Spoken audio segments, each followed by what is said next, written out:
జల్పల్లిలోని నివాసానికి మంచు విష్ణు వస్తుండటంతో టెన్షన్ నెలకొంది. పోటాపోటీగా బౌన్సర్లను రప్పించడంతో ఏం జరుగుతుందోనన్న ఉత్కంఠ నెలకొంది. మరోవైపు మనోజ్ కు మద్దతుగా ఆళ్లగడ్డ నుంచి కొంతమంది వచ్చారు.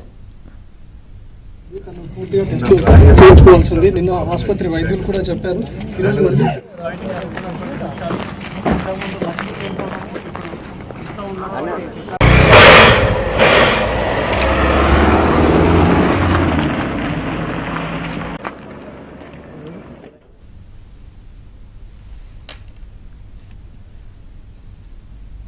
మంచు ఫ్యామిలీ వివాదానికి సంబంధించి మరింత సమాచారం మా ప్రతినిధి శశి అందిస్తారు. శశి, జల్పల్లి ఇంటికి మంచు మనోజ్ ఎప్పుడు రాబోతున్నారు? అలాగే పోటాపోటీగా బౌన్సర్లను నియమించినట్టు తెలుస్తోంది. దీన్ని ఏ విధంగా చూడాలంటారు శశి? ఏం జరగచ్చు?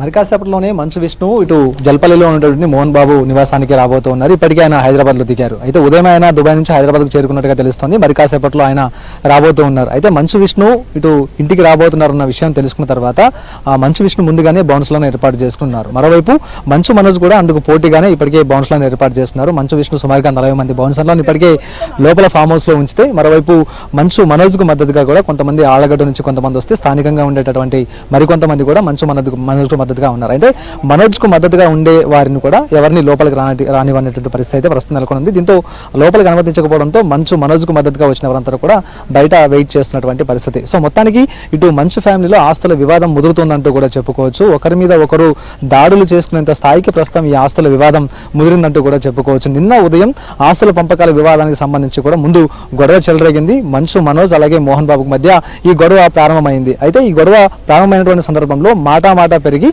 ఇక తీవ్రమైనటువంటి మాటల యుద్ధానికి దారి తీసినటువంటి సందర్భంలో అక్కడే ఉండేటటువంటి వినయ్ ఈ ఆస్తుల వివాదంలో జోక్యం చేసుకున్నట్టుగా తెలుస్తోంది. ఇక వినయే ఈ మొత్తం ఆస్తుల వివాదానికి కేంద్ర బిందువుగా మారినట్టుగా తెలుస్తోంది.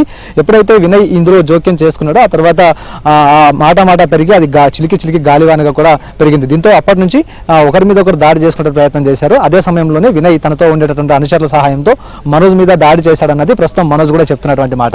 ఒకసారిగా వినయ్ తన మీద దాడికి యత్నించడంతో వెంటనే పోలీసులకు సమాచారం అందించాడు మనోజ్. ఆ తర్వాత పహాడి షరీఫ్కి సంబంధించినటువంటి పోలీసులు ఒక ఎస్ఐతో పాటు 4 కానిస్టేబుల్ జల్పల్లిలో ఉండేటటువంటి మోహన్ బాబు నివాసానికి చేరుకున్నారు. అప్పటికే వినయ్ కూడా అక్కడే ఉన్నట్టుగా కూడా తెలుస్తోంది. అయితే మధ్యాహ్నం వరకు కూడా ఇక పోలీసులకు రాతపూర్వకంగా ఫిర్యాదు చేయలేదు. అయితే మధ్యాహ్నం ఉన్న పడన ఒక్కసారిగా మంచు మనోజ్ ఆసుపత్రికి వచ్చారు. ఆసుపత్రిలో తనకు తగిలినటువంటి దెబ్బలు, తర్వాత తగిలినటువంటి గాయాలకు సంబంధించినటువంటి చికిత్స కూడా తీసుకున్నారు. ఈ రోజు కూడా ఆయన ఆసుపత్రికి వెళ్లాల్సినటువంటి అవసరం ఉండింది. అయితే మంచు విష్ణు వస్తున్నారన్నటువంటి సమాచారం మేరకు ప్రస్తుతం ఆయన ఇంట్లోనే ఉన్నారు. ఆయన ఆసుపత్రికి కూడా వెళ్ళలేదు.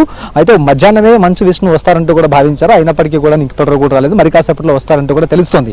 ఇక మంచు విష్ణు వచ్చిన తర్వాత కుటుంబ సభ్యులంతా కూడా ఒక సమావేశం ఏర్పాటు చేసుకునేటటువంటి అవకాశం అయితే ఉంది. అందులో ఆస్తుల పంపకాలకు సంబంధించి ఇప్పటివరకు ఉన్నటువంటి వివాదాలకు సంబంధించి అన్ని అంశాల మీద చర్చ జరిగేటటువంటి అవకాశం ఉంది. ఇలాంటి పరిస్థితుల్లో ఈ చర్చ జరుగుతున్నప్పుడు మాట పెరిగి గొడవ చెలరేగితే ఒకరి మీద ఒకరు దాడి చేసుకునేటటువంటి అవకాశాలు ఉన్నాయంటూ కూడా భావన నేపథ్యంలో ఎవరికి వారు బౌన్సర్లను సిద్ధం చేసుకున్నారు. మరోవైపు లేడీ బౌన్సర్లు కూడా రావడం కొసమెరుపంటూ చెప్పుకోవచ్చు. లేడీ బౌన్సర్లు మోహన్ బాబు ఆదేశాల మేరకు లేడీ బౌన్సర్లు కూడా ఇప్పటికే మోహన్ బాబు నివాసం వద్దకు చేరుకున్నారు.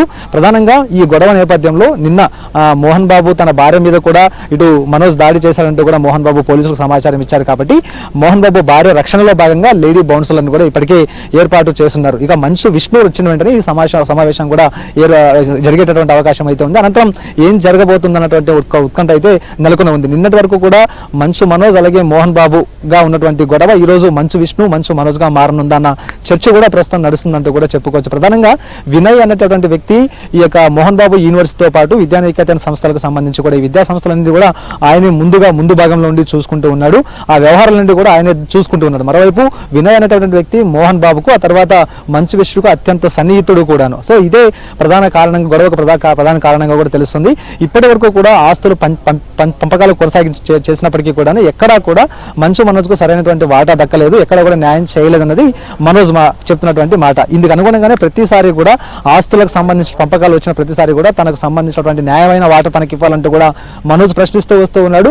అందులో భాగంగానే గొడవలు చెలరేగుతూ వస్తూ ఉన్నాయి. గొడవల నేపథ్యంలోనే ప్రస్తుతం దాడి చేసుకునే దాకా వెళ్ళిందంటూ కూడా ప్రస్తుతం తెలుస్తోంది. సో మొత్తానికి ఎవరికి వారు కూడా బౌన్సర్లను ఏర్పాటు చేసుకున్నారు. పోటాపోటీగా తమకు సంబంధించినటువంటి వ్యక్తులు బలాబలాన్ని ప్రదర్శించేటటువంటి ప్రయత్నం కూడా చేస్తూ ఉన్నారు. ఇక మంచు విష్ణు వచ్చిన తర్వాత సమావేశం ప్రారంభమవుతుంది కుటుంబ సభ్యుల మధ్య.